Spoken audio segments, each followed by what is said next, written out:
And with that, it's just you and me. Not actually. I don't think there will be that many times where I'm just speaking to you solo unless you tell me you like that, and I'm happy to do more episodes like that. But there will be lots of guests, some potential co-hosts, so lots in store for you. But if you're still here, which I hope you are, thank you. I think for the rest of this episode, I'm just going to dive into why I'm choosing to continue on, what to expect in terms of content in the podcast and socials, and just reintroduce myself. How did I get into F1? And what's my background? So let's dive in with the first part. Obviously, this started as a project with 3 best friends, and there's no denying that this is very much a labor of love. And I think a lot of F1 creators and podcasters are feeling that. I think for me, when it came down to the choice of winding it down versus continuing it on, the answer was incredibly easy. I think this community has meant the world to me, and I love this sport so dearly. Opening Discord even just the past week and seeing you all watch old races together, and even Les Mis, which not even F1 related, but that just absolutely makes my entire week. And I love popping in and seeing what you all are talking about. And that's not just on Discord, that's on social. It's all the messages you all send, all the questions you ask, all the ways that you engage with us, which has been amazing. And it really, truly has made the past 3 years so incredible for me as we discover the sport together, and you all are along for the ride on that. So I think that was a big thing. And no matter what else is going on in my life or work or school, I find myself going to bed and waking up thinking about F1, thinking about the podcast, interviews I want to do, or educational topics that I want to research or double click on. And like I said, stalking the Discord just to see what you all are talking about. I think you all get to news faster than the internet does, which is crazy. So thank you for that.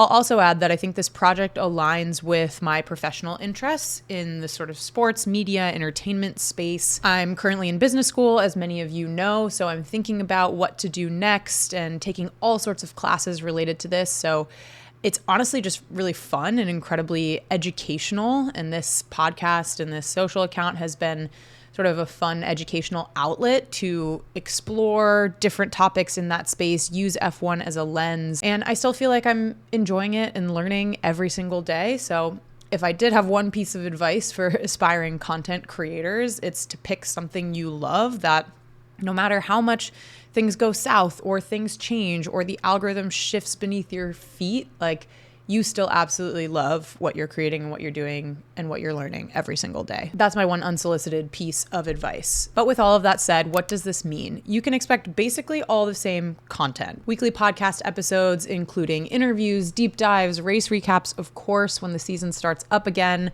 We did a bunch of surveys on Instagram, and those came out as the most loved, the recaps, the interviews, and the deep dives. So we'll be sticking with those. I want to go even more under the hood of F1 and of motorsport. So digging into all the different angles, whether that's business, whether that's technology and engineering, whether that's the people behind it, the personalities, the stories, the power plays. Like there's so much that F1 gives us, and I want to go under the hood even more than we already have. I'll still be highlighting women and sustainability in motorsport, so never fear, those topics will not be going away. Obviously, on the race recap side of things, it's probably not super fun just to listen to one person talk to herself, so going to try to avoid that as much as possible, whether that's rotating in guests or having a more regular co-host. So stay tuned on that, more to come there. But if you have any suggestions for what you want to hear, how you want things to be structured, please let me know. On the socials, the race events, the community side of things, nothing is changing. Everything that we've been doing will continue to do, and I don't think anything about the community needs to or will change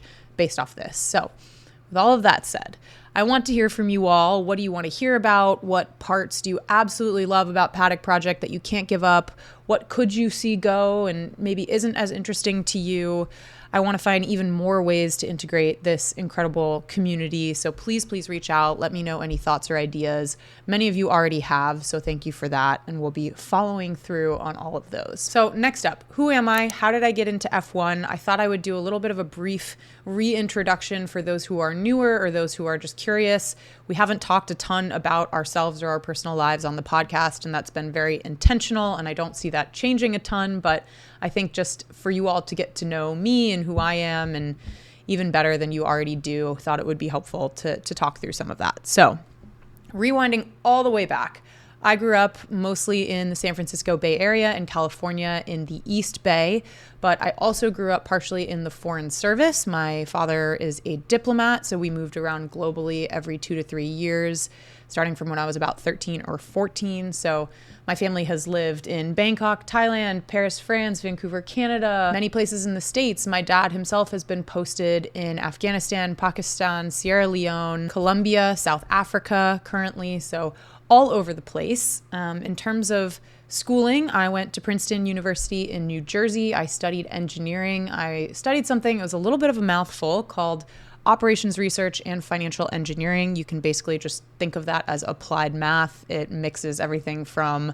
statistics, economics, finance, computer science, kind of packaged all together in a neat little bow. So did that for undergrad. I went into investment banking on the technology side of things. I was a product manager. I spent a lot of time in the education industry, both on the product management side of things and then later at a foreign policy think tank. And currently, I'm in business school. I'm at Stanford and figuring out what I want to do next. I'm thinking something in either media, sports, entertainment, something in that arena. The real interesting thing is how I got into F1, what I love about it. So I am a classic American Drive to Survive convert. I got into it with Sarah and Chesa during the pandemic for the most part. We started watching the show, just absolutely fell in love with the sport, felt it was sort of a gateway to all the incredible things that the F1 world has opened up to us.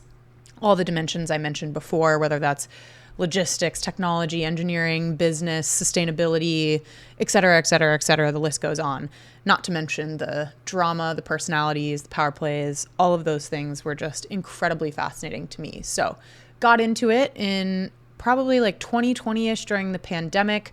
We went to our first race in Austin in 2021. That was before we started the podcast. We were just going as fans to check out what this crazy sport was about. Fell in love with it. And 2022 is when we started the podcast. So started at the beginning of that season. Never have missed a race in the past 3 years in terms of watching, have been to many on the ground. But that's kind of where it all started. And if you all are interested in sort of a behind the scenes deep dive into how we started, what it takes to run a podcast, what are the tools we use, any advice, let me know, because that's something that I think could be super interesting. And we've learned a lot over the past few years. So more than happy to share if that's of interest. What I absolutely love about F1, I think personally, it blends so many different parts of my interests and my background.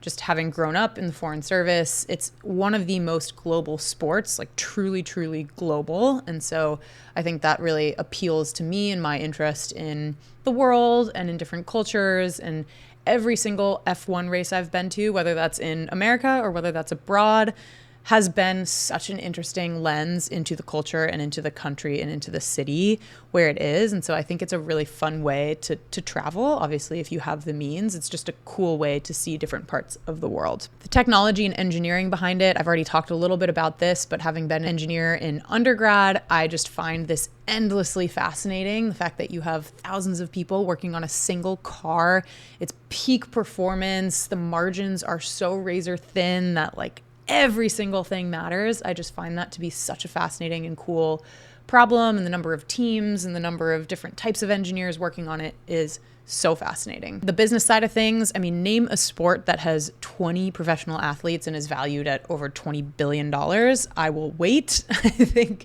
F1 is just such a fascinating business case study and all the different players, whether that's thinking about media rights, whether that's thinking about the race promoters or ticket sales or anything that you can think of in the realm of business, partners, sponsors, et cetera, et cetera, et cetera. So much to dive into there. And of course, I think if you've been listening to the podcast for a while, you know that I have a really big interest in sustainability. I actually wrote my thesis in college on autonomous vehicles, which isn't that related to Formula One, but I came at that topic from the lens of transportation, thinking about how we can have safer, cleaner, more environmentally friendly ways of transportation. And I'm not saying autonomous vehicles is that, but it was interesting to look into that. And as I started to get more into Formula One, just the parallels of the broader automotive industry, transportation, how some of that technology can be used or at least referenced as we think about the future of transportation. And I'm such a nerd when it comes to that debate of F1 and should they be catering for road relevance, or is it really just about entertainment? I could talk to you about that for hours. I think it's so interesting, and jury's still out on where I fall on that, but love to talk about it. In terms of my favorites, if you have listened or even seen on social media anything, you probably know that Lewis Hamilton is my favorite driver. And I guess that means I am a Ferrari fan now, which is exciting. That doesn't mean I'm not a Mercedes fan. Still absolutely love the Mercedes team and the drivers. I'm also a huge McLaren fan. I have a real soft spot for Oscar especially. And so those I think are my favorites, but generally I just love to root for all the underdogs, love the midfield battles, love to see kind of Cinderella stories. So it's going to be so fun to watch 2025. I think we have such an incredible season in store. So with that, thank you for listening. Thank you for still being here. So excited for the episodes we have to come. We have some fun interviews planned already and some really great episodes with some faces that you might recognize coming up. So with that said, Happy New Year. Cannot believe this is our 4th season. Thank you for sticking with us, and talk to you next week.